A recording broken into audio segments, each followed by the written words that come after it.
Good evening and welcome to Friday Night Magpie Live on the eve of our home game, a back-to-back 3 o'clock Saturday kickoff with Grimsby Town. What it means tomorrow, if we win, we will automatically go back into the automatic promotion positions. That, of course, is because top of the table clash between Cambridge and MK Dons. Whatever the result of that, a draw or a Cambridge or MK Dons win means that they will be dropping points.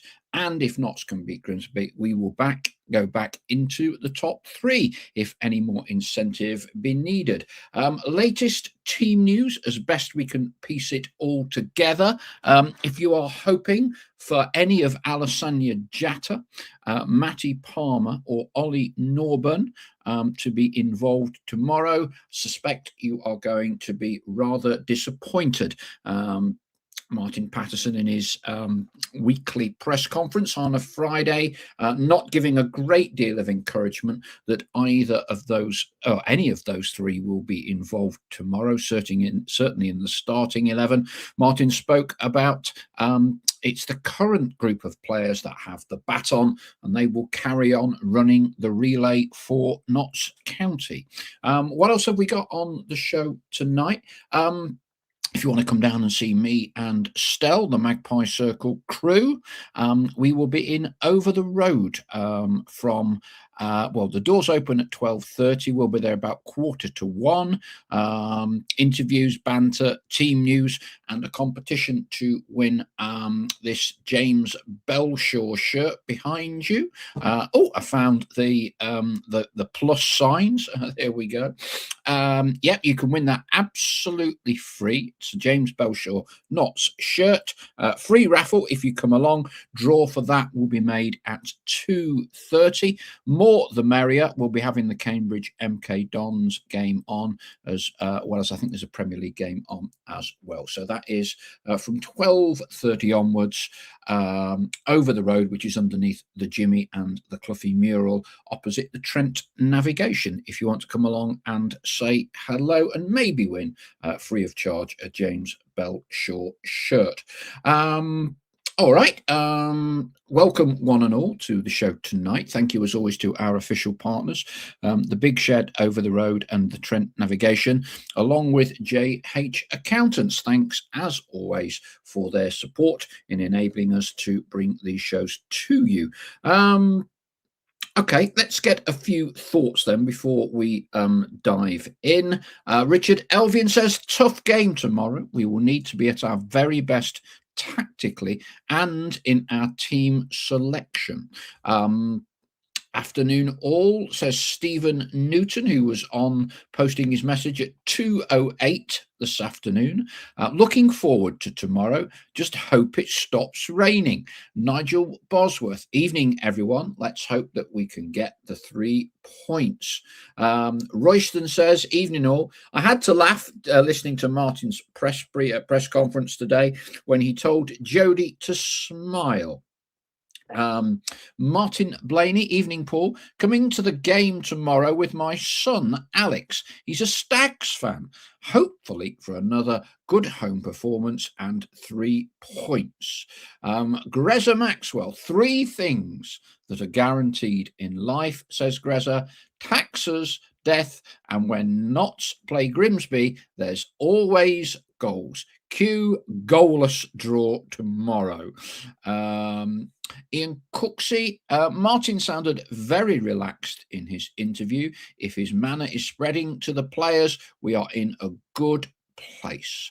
We'll pick up with John Parnham in a moment. Let's just run through as we understand it and piece it together. Team and squad news for tomorrow. I transcribed some of Martin's comments to give you as an accurate insight as possible. This is what Martin had to say. Key players are still out. We're getting closer. Ollie Norburn, not as serious as we first feared. It's only a little issue. He's going to be quicker than people expect. Matty Palmer. The skipper is training.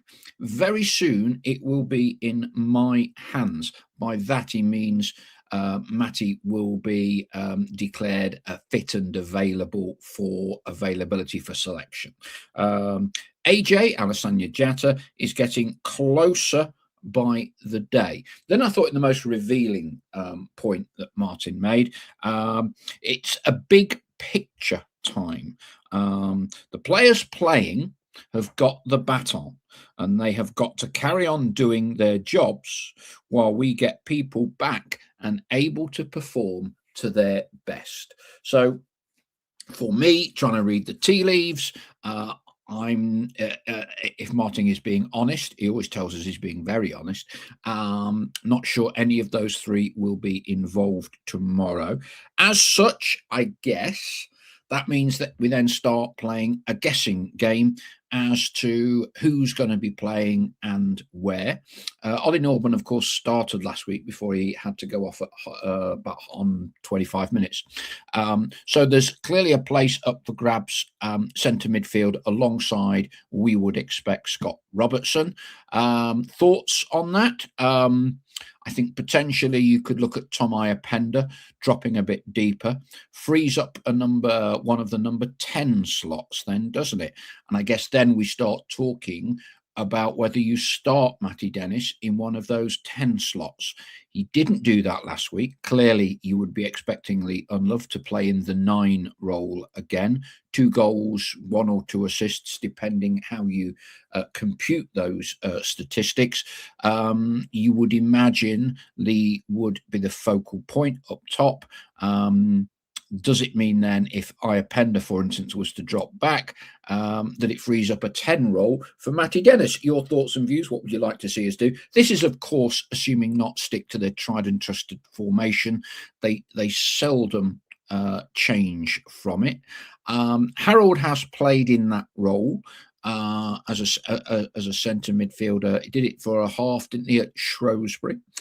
So I think he would be in consideration. Left field, and I'm not saying this would happen, you could possibly look at dropping Jack Hinchy in to play alongside Scott Robertson. Jack is kind of a kind of midfielder that keeps the ball, recycles it, moves it around. Not sure he will bring him straight into a starting place, but that's possibly a left field option for Martin. Of course, all of this, we won't find out a jot, will we, until 1:45 while we are refreshing the Twitter innumerable times. I guess on that formation, you've won by 5, biggest victory of the season. Martin normally rewards the players that have done the job with a win and keeps normally the same team. So I would not be envisaging more than the one enforced change if Ollie Norburn is not fit for tomorrow. I certainly don't see any wholesale changes there. So I guess it's just a case of who drops into that central midfield role. If it's Iapenda, there's a vacancy for a 10, isn't there? And I think it will be interesting to see whether he goes with Matty Dennis as well. Okay, that's kind of team news as best as we have it. John Parnham, sorry. When playing Grimsby, we should not expect another game like Tranmere, but Notts will battle their way through and we can win again. Tim Watchorn, this is not going to be easy. It will require 90 minutes of total commitment. No 5-5 draws, please. Martin Blaney adds, only just caught up with your podcast from Monday night, Paul. Greza Maxwell, I knew this would crop up. In other news, Ian Birchinall, the former Notts head coach, has joined Aberdeen on the coaching staff this week. Yeah, it's been announced that Ian is the new first team coach, not head coach, but first team coach. Aberdeen having a tough time in the SPL. Peter Leven's the interim manager there. It's interesting, you know. You have to say that Ian, since leaving Notts, he's had a few jobs, spanning quite a few divisions. Forest Green, which didn't work out for him. Got a good gig on the coaching staff at Wolves in the Premier League under Gary Neal, and now he's cropped up again in the SPL. Decent job, decent sized club. I do think one member of our flock is based in Aberdeen. Neil Metcalf, who used to be at Radio Trent, going back near 35 to 40 years. He moved up to Aberdeen. I lost track of him a little while ago, but he moved up to Aberdeen on North Sound Radio, which is their radio. I believe he listens in on the show. So if you're up there, let us know your thoughts and how that's been received. Ian Birchinall going in at first team coach at SPL side Aberdeen. And in other news, I suspect this will be pointed out, Kel Roberts at Scunthorpe out of contract at the end of the season. He's played best part of 30 games this year. It was quite a revealing interview in which basically he's saying, I've not had a new offer at Scunthorpe. I've got to wait and see what does and doesn't come in. Obviously not long till the end of the season. Most Scunthorpe fans seem to think that he is their player of the year by a country mile. But he's done an interview today that's attracted a fair bit of attention, in which he said he's had no contract offer on the table so far. He is, of course, out of contract at the end of the season. Scunthorpe, a bit off the pace for an automatic. That's a 2-horse race between Rochdale and York in the National League, but they do look a decent bet for the playoffs at the end of the season to try to win a place back in the EFL after some very, very, very lean years for the Irons. Adam Kent. You're going to love this one, Paul.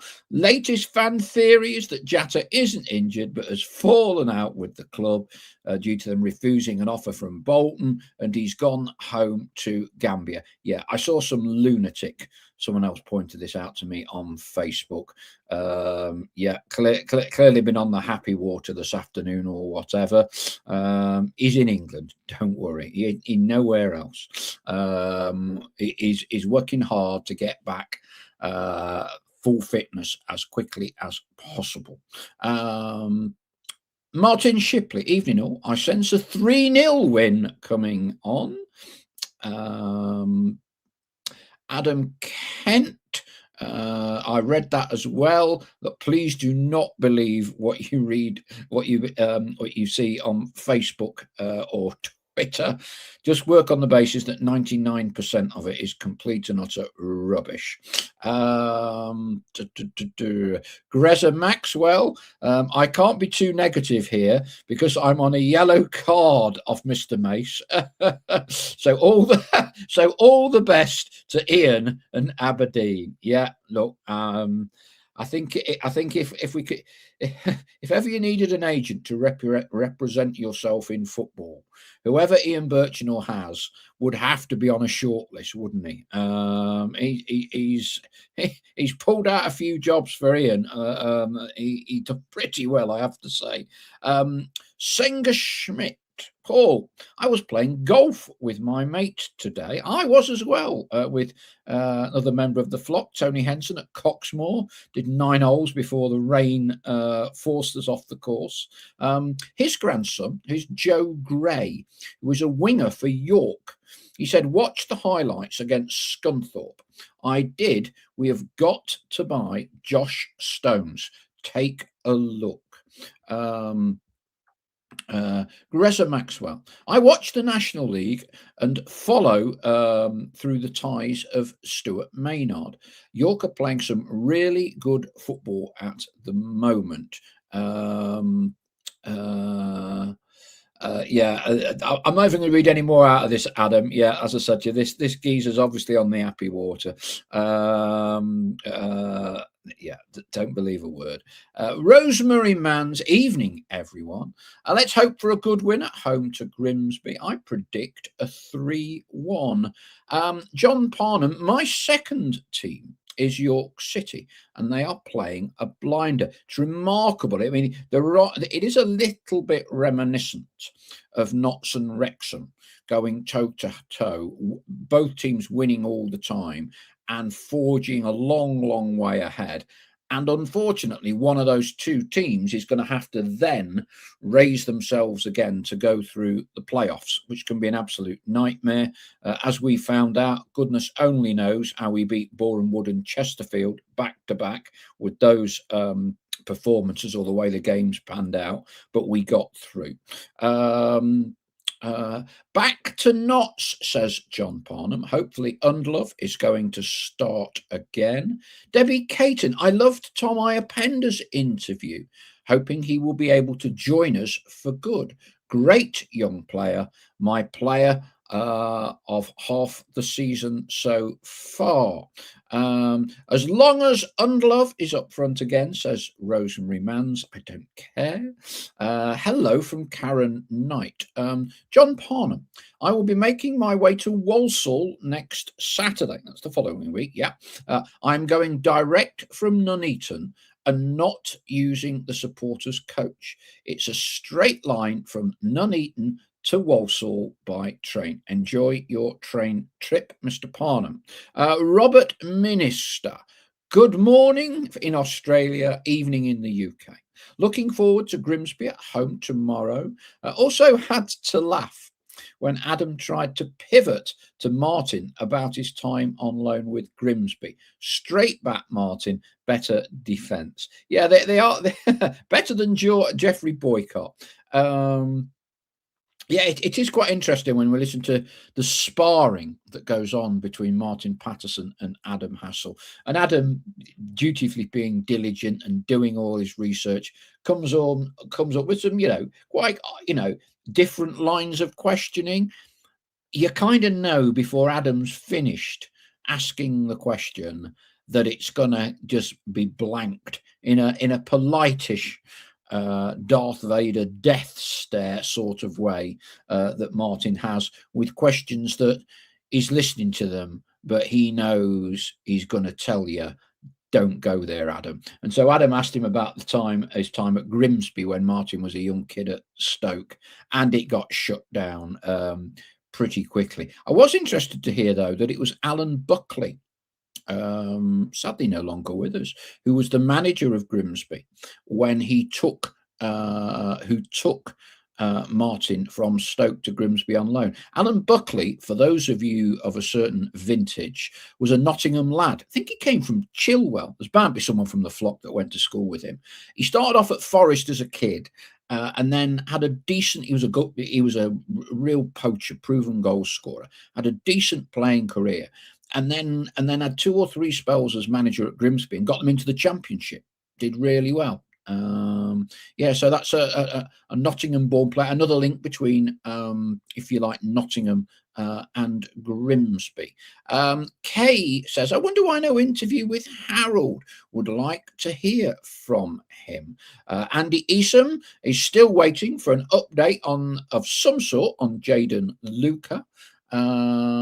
Gaza Lee says, Tommy drops back. I presume he's Tom Iapenda. Sometimes when I see these like initials or different, I have to think who they are. So Tommy, the moment you say Tommy Gazali, I think of Tommy Johnson. That's my era. But yeah, Tom Iapenda drops back, and Grant with Undlove, and Kuyar. Pato has it sorted. Black Sox Pie across the pond. Dennis and Grant as 10s tomorrow for me. Hinchy on the bench. I think there's quite a bit of validity in that. Adam Ken, Iapenda to drop back. Harold, Grant or Kuyar. Dennis and Hall super subs. Now, I in no way mean to be disrespectful to Maz Kuyar. I am surprised that there is a not insubstantial percentage of our supporter base who are going for Maz Kuyar over Matt Dennis. Interesting, interesting. I'm not going into debates, but I just find it quite interesting that people are saying Dennis should stay on the bench. We'll see. We'll see. Essie Kent, we need to save Dennis as fresh legs to be subbed on. Richard Elvin, I think Grant will feature in the starting lineup. Derek Flowers, this is a nice acerbic comment from Derek. We should play Dennis from the start in case we get a penalty. Have you had a word with Jody on that, Derek? Has Jody given you the thumbs up for that? Debbie Caton, I think we're going back to the Facebook numpties. Kay says, would like Roberts back at the lane. Alan Cotty, this is Joe. On our way up to Nottingham now from Dorset for our first home game of the season. Joe will be in the nest from 1 p.m. giving out info for her game 2. Now, Joe dropped me a line, Joe Cotty. So not sort of endorse, become involved with the national campaign, Her Game 2. Joe dropped me a line today. So we will make mention of that over the weekend as well. So so Joe will be in the nest from 1 p.m. So there's lots to do before the game tomorrow. You can see Joe about Her Game 2. There's Stell and myself in Over the Road. So lots to do, lots of choices. Ian Cooksey.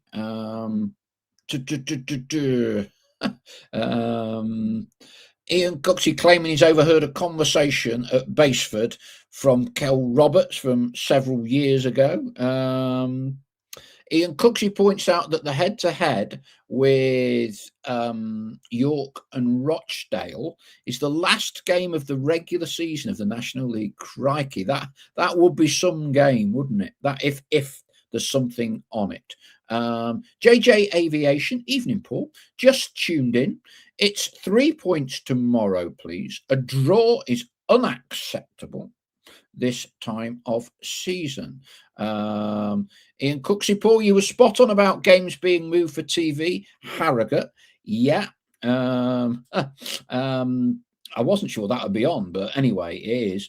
Weren't we on there early last season on that one, 12:30? I think the one we've got to really look out for is the Cambridge game in a fortnight, 2 weeks after that. So I think next midweek, Sky will announce whether they're moving anything for Easter. I think there's a game going to be moved from Good Friday to the Thursday night, which happened to us last season with the Bradford game. So whether or not Salford gets moved, because that's our Good Friday game, or Salford Notts, I should say, to get it right, we will find out next week.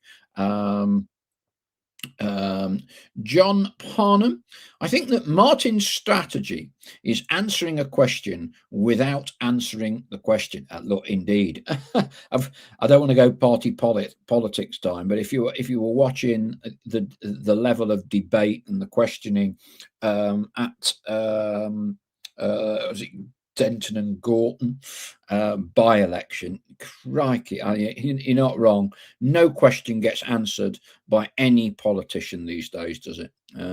You can see they've got the little script. You will say this irrespective of the question that is asked. Becoming farcical, I'm afraid. All parties. Martin Blaney, hopefully the Cambridge versus MK Dons game is a draw. That would be a better result for Notts, providing we win. Ian Cooksey, Alan Buckley's still alive. Have I written his premature obituary? My apologies. He was from Eastwood. Okay, Cookie, I bow down. Good manager, Alan Buckley, says Gary Phillips. His teams usually played decent football. Red card, Mr. Mace, for killing off Alan Buckley. I apologise profusely to Bucko. Sorry about that. I am delighted to hear you are still in the land of the living. John Parnham, Stell said that Harold Tangen didn't speak much English, which is unusual for Norwegian because it is almost a second language in Norway, and children are taught it from a young age. Yeah, Harold is obviously a Norwegian of contradictions, John. You wouldn't have thought a Norwegian coming to England from the hard winter at Sarpsborg that he'd be wearing gloves and a snood, but whenever we've seen him, he's had gloves on. Um, I'm personally not a fan of Kuyos, says Gary Phillips. I'd have others ahead of him. Is Keenan Bennett fit again yet? Ian Cooksey. Arthur Mann, yes, was Bucco's long-term assistant. And Arthur did sadly pass away. I remember tragic accident while he was working, not at the football.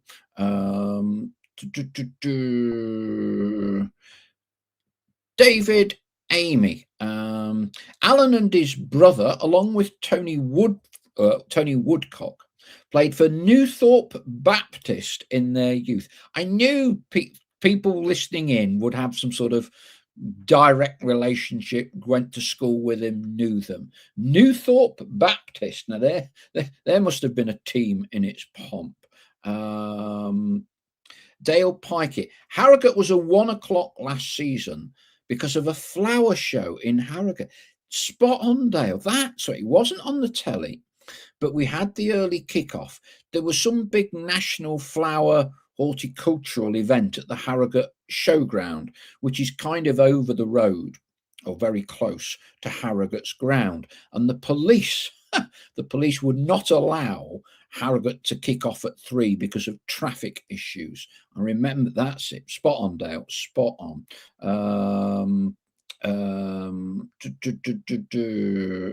What else?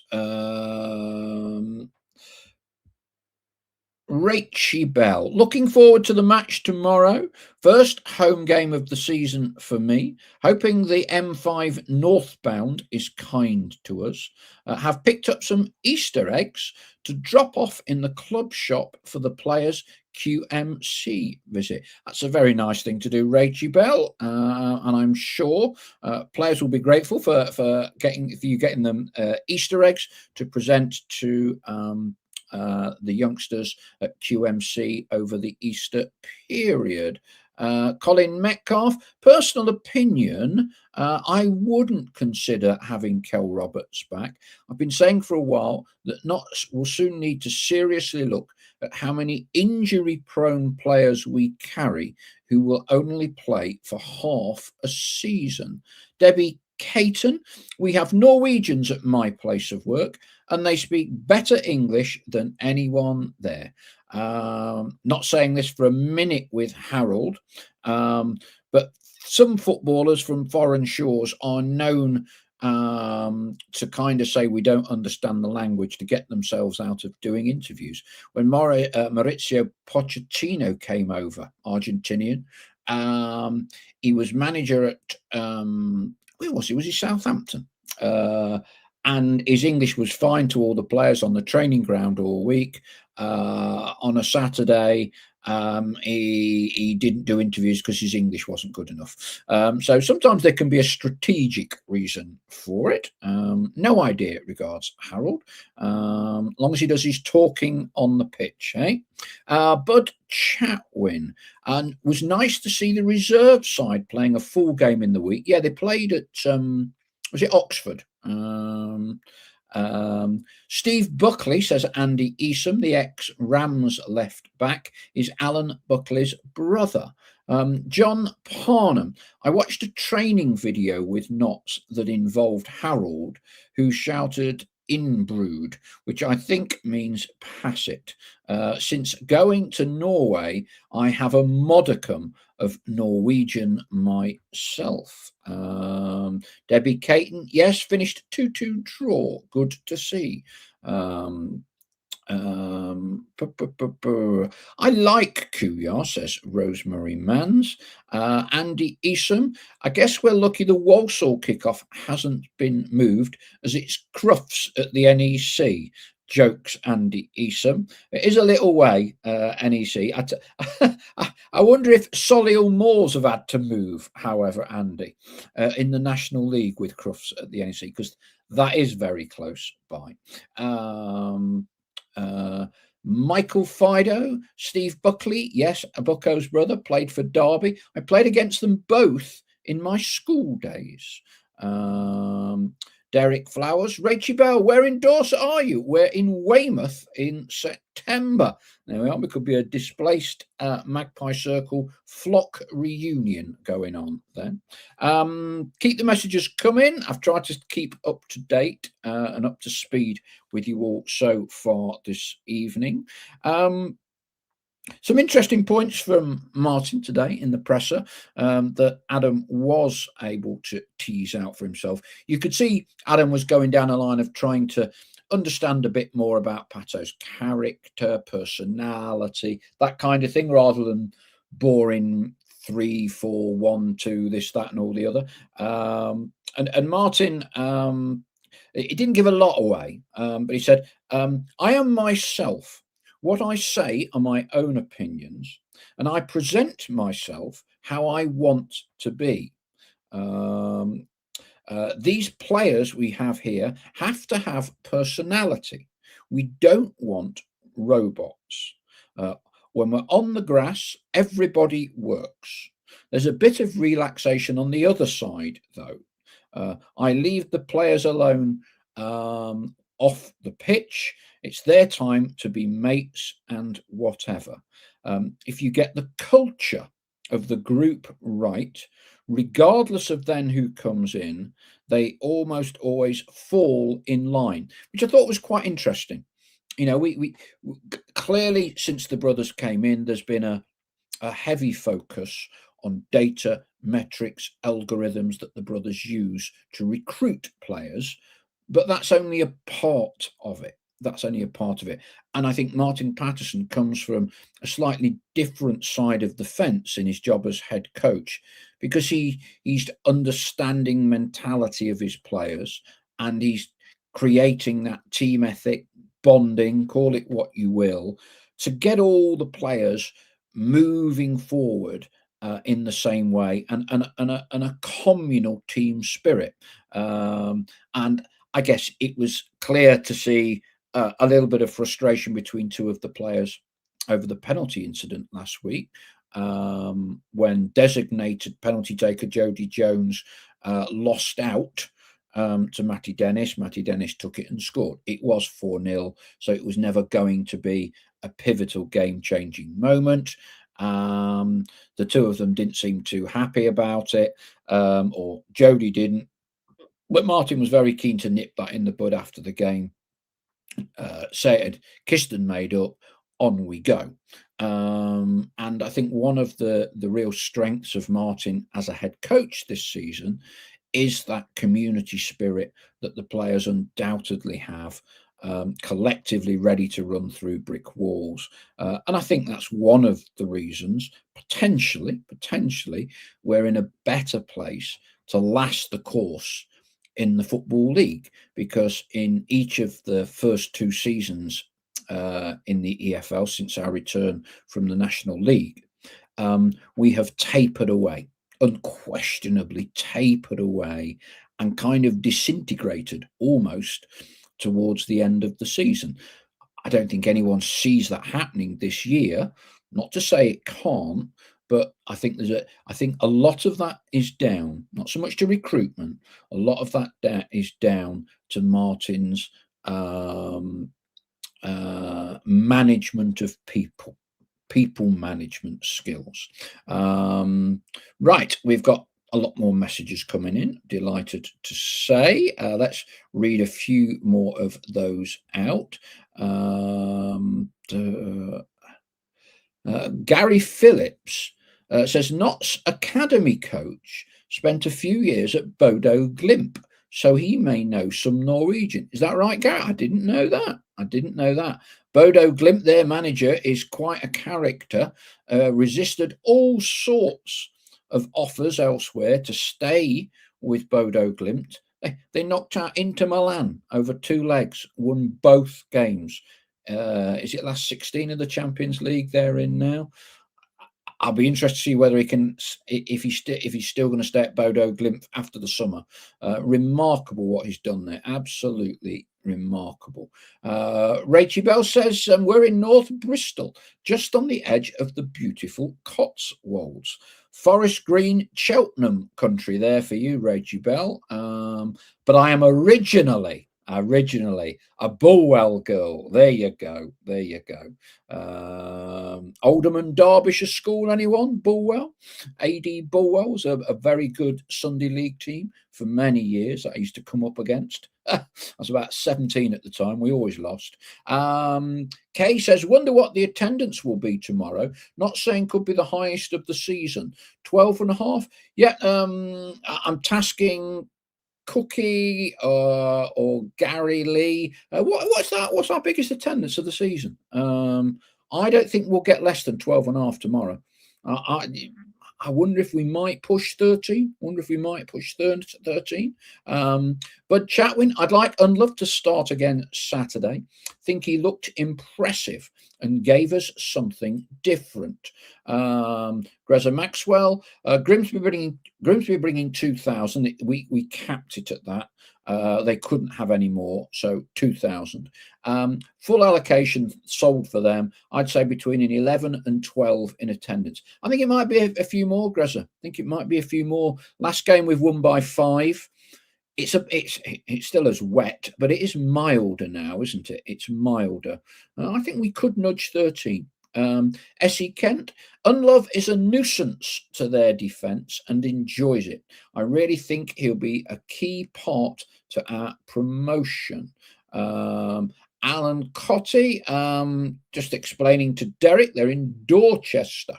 M5 clear for us at present. I have to say, the miles that Notts fans travel, and this is similar for virtually all football clubs, that people, the journeys that people take to support their football club is phenomenal, really. So the Cotties are coming up tonight, staying wherever. It's got to be 3-4 hour drive, I would think, on a Friday, one way. Debbie Caton, is there a way that my brother in Canada can join the chat? I send him the links, but he says he can't open them. If he can, please do not mention the book. He can buy his own. Debbie, Robert Minister is one of our most regular posters, and he's in Australia. So it's absolutely possible to do it. Robert, post some messages or something to Debbie. I don't know if there's a different sequence to log in. I don't think there is, depending on what country you're in. But in answer to your question, Debbie, it doesn't matter if you're in Canada or wherever. Black Sox Pie is in, I always get this wrong, because I think of Chicago Black Sox. I think if I'm right, Black Sox Pie is in Boston, but doesn't want to call himself Red Sox, as in the baseball team, for obvious reasons. I think that's right. Andy Easom. Skip appeared to be fully participating in today's training video. A spot on the bench tomorrow, ? Or, Mr. Patterson, a bit like Jody Jones a couple of weeks ago, might not be quite as 100% honest man that he normally is. Gazali, Mariners' loss at Bristol Rovers last week was their first loss in 11 league games. Had a very good run. And of course, there's a few FA Cup results in that. They've done phenomenally well in the Cups. We all remember that night watching it on the television against Manchester United in the League Cup when they knocked them out, if you remember, and it was absolutely throwing it down. And I think we'll all never forget the pitch when Wolves edged it a couple of weeks ago. Who would be the groundsman at Grimsby? He'll have been clocking up a few hours. I mean, the pitch was absolutely destroyed, wasn't it? But such is the power and magic of the FA Cup, I guess. Derek Flowers says Derry versus Waterford is on League of Ireland TV. Might give it a watch for the extra knots men on duty. You've obviously got a dodgy stick, Derek Flowers, unless you subscribe to League of Ireland TV, such as your dedication to watching global football. Royston, do you think Patterson would stay for next season, depending on how this season pans out? Um, I think he's a man of honour. I think as you would say, all that is bothering him is getting this team promoted. I doubt he's even thinking about anything else. I think he kind of knows, or he's of a view that to have a lengthier career in Football League management, this job needs to work. This job needs to work for him. So, I think promotion is a prerequisite for him in terms of his career development. But Chatwin, I played for AD Bulwell, amongst others. You must have been a decent player then, Bud. They were a good team. Ian Cooksey, record crowd this season. I thought it was more than this. That can't be right. 11,418 versus Oldham. Have you read it wrong? Sorry, of course. Yes, at home. 11,418. Yeah. It's the I would think we will beat that comfortably. We'll beat that comfortably. Oh, hang on a minute. Derek Flower says Walsall 11,870 was the best home attendance. I think we'll beat that as well. Dave Hartshawn, I can just remember going to Rufford School in Bulwell. John Parnham. I watched David Artell's interview on YouTube, the Grimsby manager. Despite their defeat previously, he isn't discouraged. He thinks that they can get something from the game on Saturday. Hopefully, we will disappoint him. Greza Maxwell, with all our Sunday League yesteryears, played against AD Bulwell many times for West Indies Cavaliers. Off topic, Andy Cole's brother Des played for the Cavaliers in defence whilst I was there, and Andy Cole was on the books with Arsenal. That's quite right. And Andy's dad was a miner at Gedling Pit. There's another one for you. Ian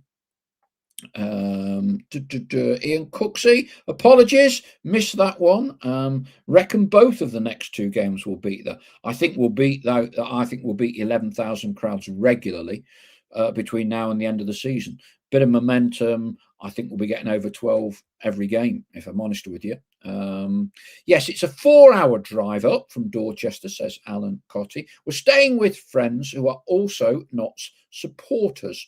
Rosemary Mans, we need to make it to League One so we can play all these local clubs.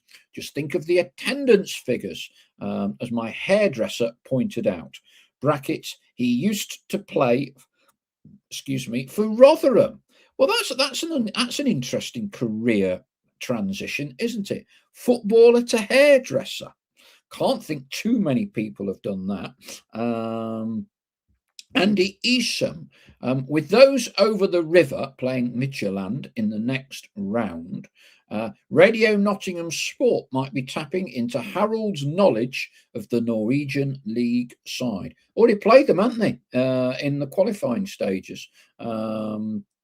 John Parnham. I watched. I think he's just rewrote the first one. Ian Cooksey. They're Danish.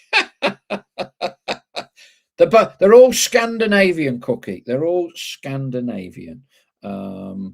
Remember, Paul, says John Parnham. Paul Pato only thinks of the next match. Yes, agreed. I think Pato has done a brilliant job, says Gary Phillips. Derek Flowers, the Grimsby groundsman must be the local farmer. I should think the local ploughed fields are in better condition than Blundell Park at the moment. Michael Fido, he thinks Pato is playing games. Wouldn't be surprised to see Jatta or Norburn or both on the bench. Sounded all a bit tongue in cheek to me. Gary Phillips, it's been well documented how poor our recruitment was at the start of the season, which just shows how well he's done. He does seem to get the very best out of the players. Um, um, Colin Metcalf.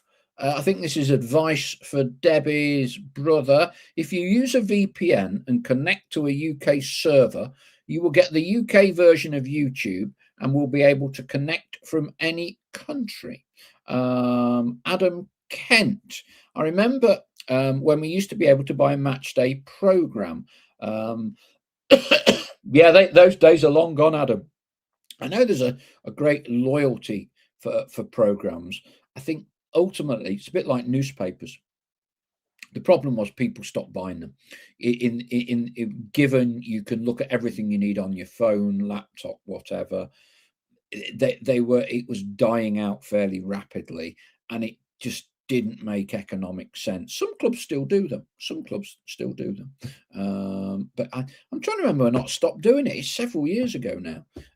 Ian Cooksey, Kevin Nolan, Northampton versus Luke Williams, Peterborough tomorrow. If Luke wins, Kev could get the boot. Bit of a derby fixture that. I covered Peterborough United 1985, my first full-time job covering a football club for the Peterborough Evening Telegraph. And it was, and you don't necessarily think of it as such, but there was a lot of local rivalry between Peterborough and Northampton. So, yeah, I think Kevin, given recent results, can't afford to be going down, losing that one, well, certainly heavily, against local rivals. Hope no Grimsby supporters get into Over the Road tomorrow, says Kay. No, it's not fans only tomorrow, Kay. Adam Kent, Harrogate versus Cheltenham has just kicked off. There isn't a half time. They will be breaking for tea at approximately 8:30. Pims on the lawn, says Essie Kent. Gaza Lee, without in any way, shape, or form sounding presumptuous, this could bite you, Gaza. Looking forward to Hillsborough, the Kassam, that's Oxford, and either the King Power or Hawthorns already. What a change from Harrogate, Barrow, and Accrington. Nothing like counting your chickens, is the Gaza. Gary Phillips, what time are you over the road tomorrow? I'm at work in the morning, but would love to try and make it. Doors open 12:30, so you can watch Cambridge versus MK Dons or the Premier League game. I forget which one it is. They're both on. I'll be there about quarter to one. Stowe will be there about one. We'll be chatting about the game, previewing the game. Team news will come out at 1:45. Stowe will have to disappear shortly after that because he's got to be on air on BBC Radio Nottingham at 2.